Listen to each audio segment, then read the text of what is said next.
Hello, नमस्कार। ध्यानाकर्षण भाग 2 ऑडियो वर्जन। भाग 2 लर्निंग आउटकम एवं आकलन। यहाँ पर मेनू है लर्निंग आउटकम अवधारणा, अधिगम स्तर में अंतर, लर्निंग गैप, सीखने के स्तर का आकलन, बच्चों का चिन्हांकन, आधारभूत शिविर अथवा ध्यान आकर्षण शिविर। आप भली भांति अवगत हैं कि विद्यालयी पाठ्यक्रम का निर्धारण एवं पाठ्य पुस्तकों कार्य पुस्तिकाओं का निर्माण विभिन्न कक्षाओं के विद्यार्थियों के लिए निर्धारित दक्षताओं के विकास को ध्यान में रखकर किया गया है। शिक्षक पाठ्य पुस्तकों व अन्य सहायक शिक्षण सामग्री के माध्यम से अपनी कक्षा शिक्षण गतिविधियों को संचालित करते हैं। वास्तव में कक्षा शिक्षण के उपरांत सबसे महत्वपूर्ण एवं व्यवहारिक पक्ष यह है कि क्या बच्चे उन दक्षताओं को प्राप्त कर रहे हैं अथवा नहीं। लर्निंग आउटकम अधिगम संबंधी परिणाम। लर्निंग आउटकम इसी बात पर बल देते हैं कि मात्र शिक्षक ही नहीं अपितु अभिभावक भी यह जान लें कि उनका बच्चा जिस कक्षा में है उस कक्षा के विभिन्न विषयों में उससे क्या क्या ज्ञान होना चाहिए और क्या क्या उसने अर्जित कर लिया है। तो कक्षा शिक्षण को 2 भागों में डिवाइड किया गया है। पहला है सामान्य कक्षा शिक्षण चॉक टॉक, अंक आधारित परीक्षा, माध्यम प्रश्न पत्र, परिणाम, संख्यात्मक ज्ञानात्मक सूचनाओं का प्रकटीकरण। दूसरा भाग है लर्निंग आउटकम आधारित कक्षा शिक्षण, नवाचारी गतिविधियां ICT, उससे निकलती हैं गुणात्मक एवं संख्यात्मक अवलोकन किया जाता है।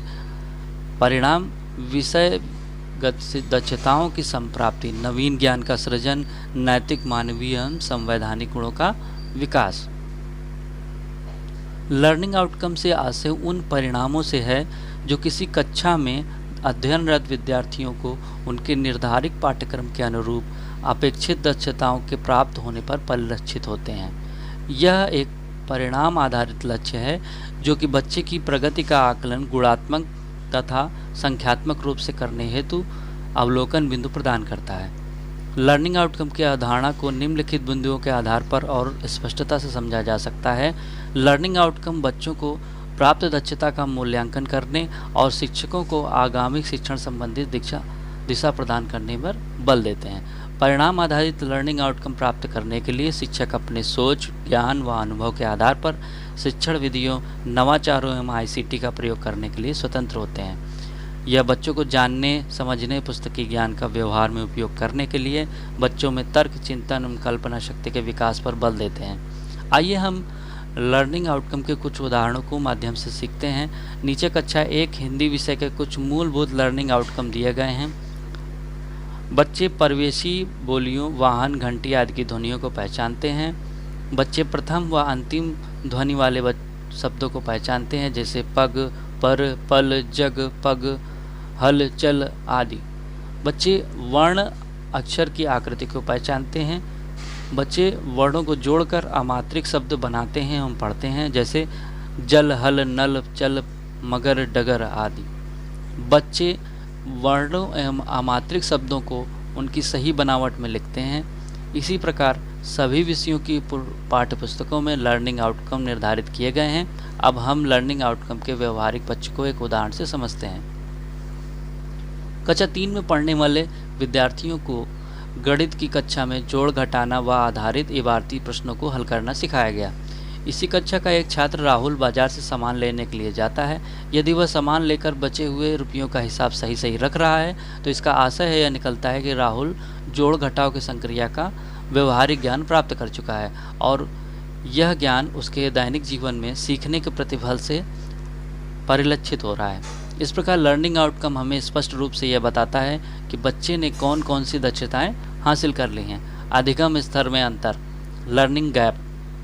अभी तक हमने लर्निंग आउटकम एवं उसकी आवश्यकताओं के बारे में समझा। हमने जाना कि लर्निंग आउटकम बच्चों के वास्तविक सीख के बारे में स्पष्ट सूचना देता है। किसी भी शिक्षक के लिए यह जानना बहुत आवश्यक है कि उसकी कक्षा में बच्चों की वास्तविक स्थिति क्या है। एक स्थिति पर विचार करते हैं। आप उच्च प्राथमिक विद्यालय में गणित के शिक्षक हैं तथा कक्षा 8 को पढ़ाते हैं। क्या आप सोचते हैं कि कक्षा 8 में प्रवेश लेने वाले सभी बच्चों ने कक्षा 7 तक की गणित की मूलभूत दक्षताओं को प्राप्त कर लिया?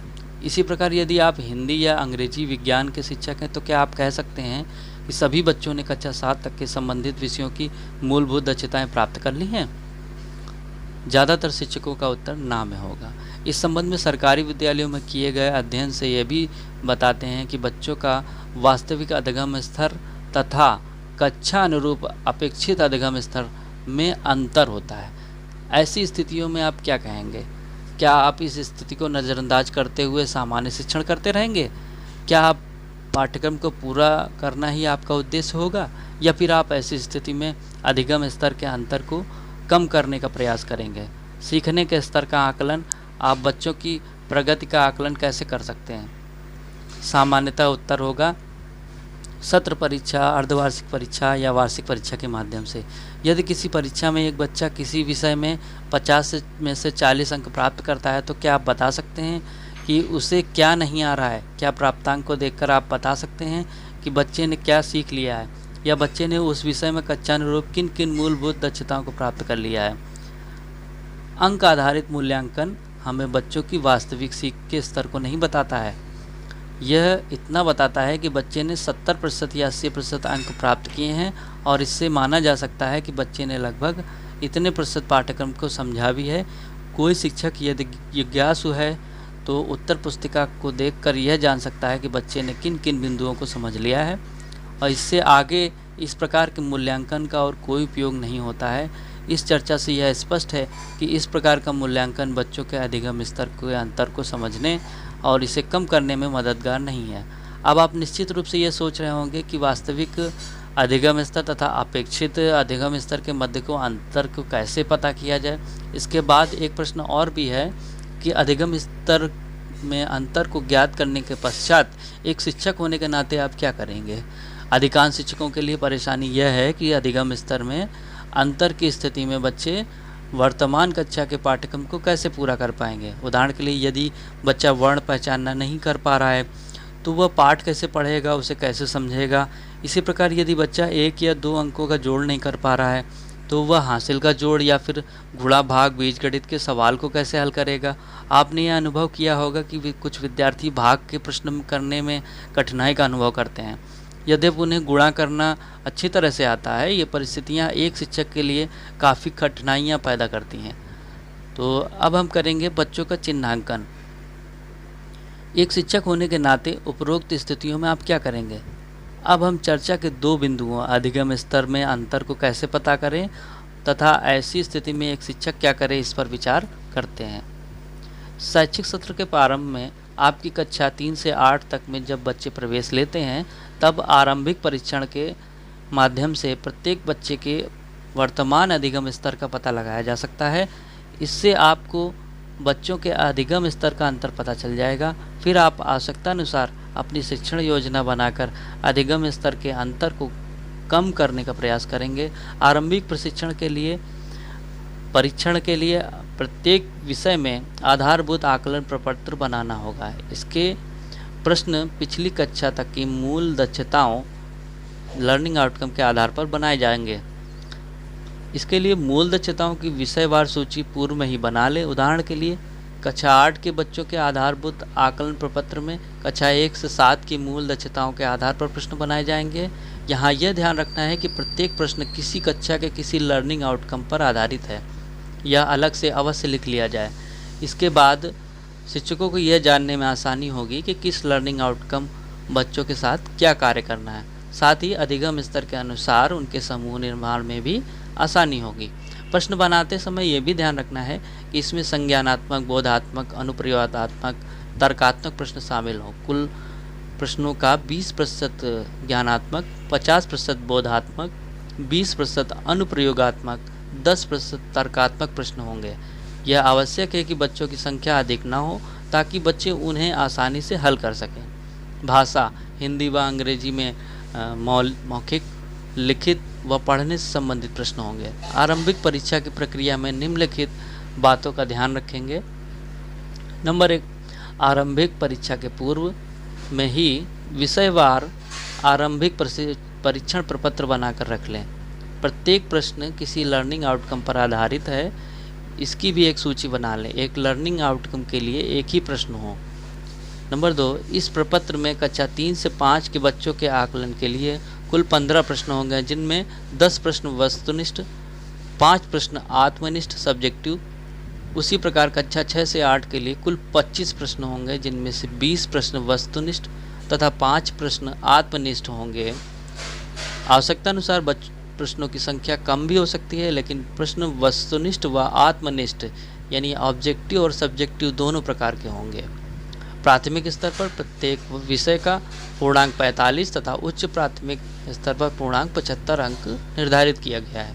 दोनों स्तर पर सभी प्रश्न 3 अंक के होंगे। प्रश्न पत्र की कुंजी आंसर की पहले से तैयार कर लें। आरंभिक परीक्षण के दौरान आपको क्या करना है? परीक्षण शुरू होने के पूर्व शिक्षक कक्षा के माहौल का हल्कापन महसूस कर लें और उसे हल्का बना दें, ताकि बच्चे सहज होकर प्रश्नों के उत्तर दे सकें। उन्हें यह भी बताएं कि इसका जो परीक्षण लिया जा रहा है उसका वार्षिक परीक्षा से कोई संबंध नहीं है। साथ ही यह भी कि किसी प्रकार से शिक्षक का मूल्यांकन भी नहीं है। आरंभिक परीक्षण के समय बैठक व्यवस्था इस प्रकार रखें कि बच्चे एक दूसरे की नकल न कर सकें। शिक्षक बच्चों को किसी भी प्रश्न को न पढ़कर सुनाएंगे और न ही इसके बारे में कोई बात करेंगे। बच्चे किसी प्रश्न को पढ़कर समझ पा रहे हैं या नहीं, यह जानना भी इस आकलन का प्रमुख उद्देश्य है। अच्छा हो यदि प्रत्येक बच्चे के पास प्रश्न पत्र की एक कॉपी हो। यदि ऐसा संभव नहीं है तो बच्चों को साफ साफ अक्षरों में श्याम पट्ट पर लिखें। प्रत्येक बच्चे के पास उत्तर लिखने के लिए कॉपी या अतिरिक्त पन्ने अवश्य हों। तीसरा बिंदु है आरंभिक परीक्षण के उपरांत समूह निर्धारण। परीक्षण के उपरांत बच्चों की उत्तर पुस्तिका को पहले से ही तैयार रखें और उसके आधार पर जांचें और अंक प्रदान करें। उत्तरों के लिए 0, 2, 3 अंक प्रदान करें। यह कार्य आरंभिक परीक्षण के 2 दिनों के अंदर हो जाना चाहिए। कक्षा के सभी बच्चों की एक सूची तैयार कर लें, जिसमें प्रत्येक प्रश्न के सापेक्ष उन्हें प्राप्तांक दिए जाएं, जो 0, 1, 2, 3 अंक हो सकते हैं। जिस प्रश्न में 3 अंक मिले हों उसका अर्थ यह है कि बच्चे को वह लर्निंग आउटकम पूर्णतया प्राप्त है। जिसमें 1 या 2 अंक मिले हों उसे आंशिक रूप से प्राप्त कर रहा है, तथा जिसमें 0 अंक मिले हों वह उसे बिल्कुल भी प्राप्त नहीं है। जिन लर्निंग आउटकम में 0, 1 या 2 अंक मिले हैं उस पर उन बच्चों के साथ शिक्षकों को और कार्य एवं सहयोग करने की आवश्यकता है। ऐसे बच्चों की एक सूची अवश्य बना लें और एक तालिका यहाँ पर दी गई है जिसमें कुछ बच्चों के नाम लिखे हैं। बच्चे वर्ण पहचान रहे हैं कि नहीं, हिंदी और गणित कौशल का इसमें लिखा हुआ है कि हिंदी कौशल में क्या है कि वर्णों को पहचान पा रहे हैं, इसमें नंबर दिए गए हैं। बिना मात्रा वाले शब्दों को पहचान पा रहे हैं, पढ़ पा रहे हैं। तीसरा है 2 वर्णों के मात्रा वाले शब्दों को पढ़ ले रहा है। चौथा है सरल वाक्य पढ़ पा रहा है। मतलब सरल से कठिन की ओर लेवल दिए गए हैं और इसमें नंबर दिए गए हैं। ऐसा ही गणित विषय में दिया गया है, 1 अंक की पहचान कर पा रहा है, 2 अंक की पहचान कर पा रहा है, 1 अंक का जोड़ कर पा रहा है, 2 अंक का घटाव कर पा रहा है। इस तरह से एक टेबल बना ली गई है और क्रम संख्या से सभी बच्चों का टेस्ट इसमें ले करके उन्हें अंक दिया जा सकता है। सूची तालिका बनाने के बाद आवश्यकता अनुसार बच्चों का निम्नलिखित प्रकार से समूह निर्धारण कर सकते हैं। प्राथमिक स्तर पर ABC 3 समूहों का निर्धारण करना है। समूह ए में आरंभिक परीक्षा में अधिकांश लर्निंग आउटकम में 2 या 3 अंक प्राप्त करते हुए कक्षा 3, 4, 5 के जिन विद्यार्थियों के प्राप्तांक 21 से 45 अंक के मध्य होंगे उन्हें समूह ए में सम्मिलित किया जाएगा। समूह बी में 1 अंक प्राप्त करते हुए 3, 4, 5 के जिन विद्यार्थियों के प्राप्तांक 16 से 20 अंक के मध्य होंगे उन्हें समूह बी में रखा जाएगा। समूह सी में 0 अंक प्राप्त करते हुए 3, 4, 5 के जिन विद्यार्थियों के प्राप्तांक 15 या इससे कम होंगे उन्हें समूह सी में रखा जाएगा। उच्च प्राथमिक स्तर पर भी ABC 3 समूह का निर्माण किया जाएगा। इनमें भी समूह ए में 2 या 3 अंक प्राप्त करते हुए कक्षा 6, 7, 8 के जिन विद्यार्थियों के प्राप्तांक 35 से 75 के मध्य होंगे उन्हें समूह ए में, समूह बी में 1 अंक प्राप्त करते हुए कक्षा 6, 7, 8 के जिन विद्यार्थियों के प्राप्तांक 26 से 34 के मध्य होंगे उन्हें समूह बी में सम्मिलित किया जाएगा। समूह सी में 0 अंक वाले 25 से कम होंगे प्राप्तांक जिनके, उन्हें समूह सी में रखा जाएगा। विशेष 50 दिवसीय ध्यानाकर्षण शिविर की अवधि में समूह सी तथा समूह बी के विद्यार्थी जैसे लर्निंग आउटकम की संप्राप्ति करते जाएंगे, उन्हें सभी विषयों के शिक्षक अपने विषय के अगले समूह में प्रोन्नत करते जाएंगे। यह प्रक्रिया प्राथमिक एवं उच्च प्राथमिक दोनों स्तरों पर लागू होगी। ध्यानाकर्षण शिविर के पश्चात शिक्षण तकनीकों का उपयोग करते हुए शिक्षण योजना बनाकर दैनिक कक्षा शिक्षण नियमित रूप से किया जाएगा। उक्त परिणामों के आधार पर इसी प्रकार की एक अन्य सूची भी बनाएं जिन्हें प्राप्त लर्निंग आउटकम के सापेक्ष सही का निशान लगाना है, और यह सूची निम्न प्रकार होगी। इसमें सूची बनाएंगे और तारीख लिखेंगे।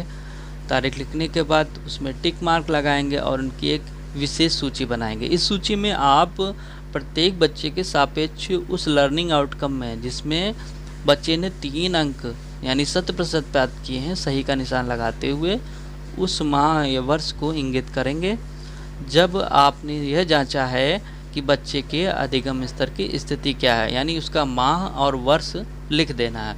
यह तालिका हमें यह बताती है कि विषयवार किन लर्निंग आउटकम पर कार्य करने की तुरंत आवश्यकता है ताकि बच्चा वर्तमान कक्षा के पाठ्यक्रम से तारतम्य स्थापित कर सके।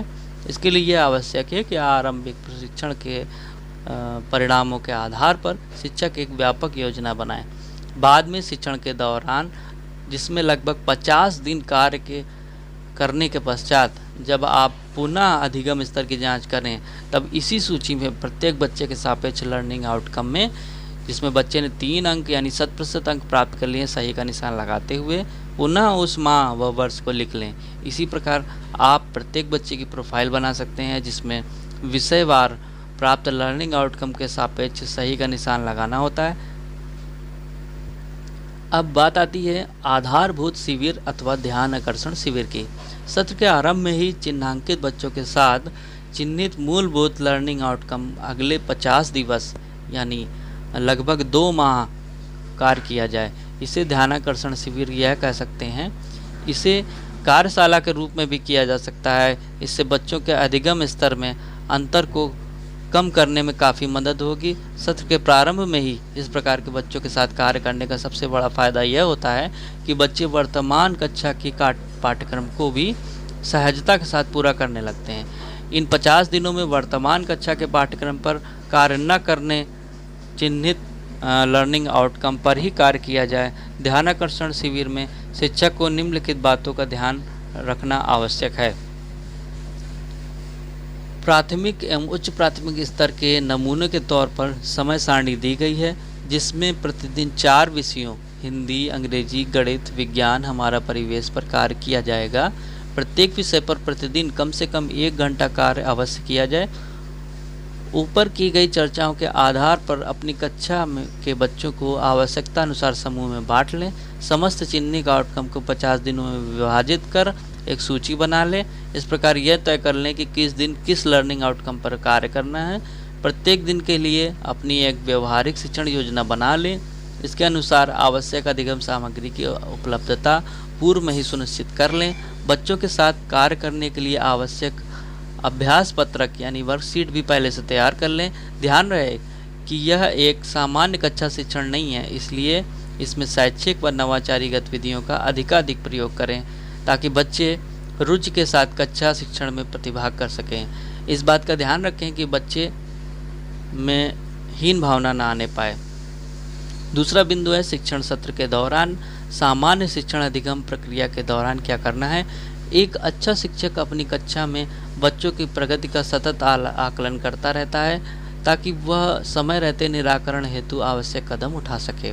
आकलन के इस तरीके को रचनात्मक आकलन कहते हैं। इस प्रकार का आकलन शिक्षक को यह पता करने में मदद करता है कि बच्चे क्या कर सकते हैं और क्या नहीं कर पा रहे हैं, फिर किन किन चीज़ों के साथ जूझ रहे हैं, यह हमें पता चलता है। इससे उन्हें अपने शिक्षण के तौर तरीकों में सुधार या फेरबदल करने में मदद मिलती है।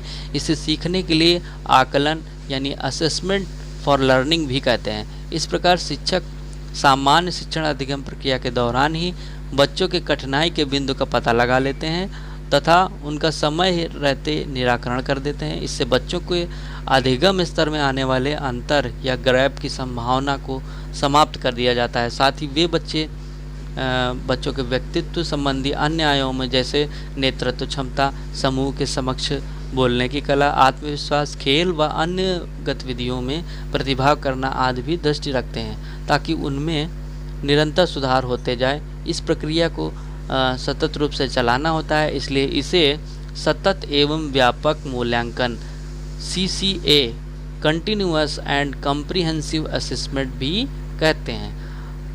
आगे हम उन रणनीतियों तथा तरीकों पर चर्चा करेंगे जो ऐसी परिस्थितियों में एक शिक्षक को अपनाना चाहिए। ये तरीके मुख्यतः एक शिक्षक को बच्चों में सीख स्तर में अंतर को कम करने तथा उन्हें कक्षानुरूप स्तर पर लाने में सहायक होते हैं।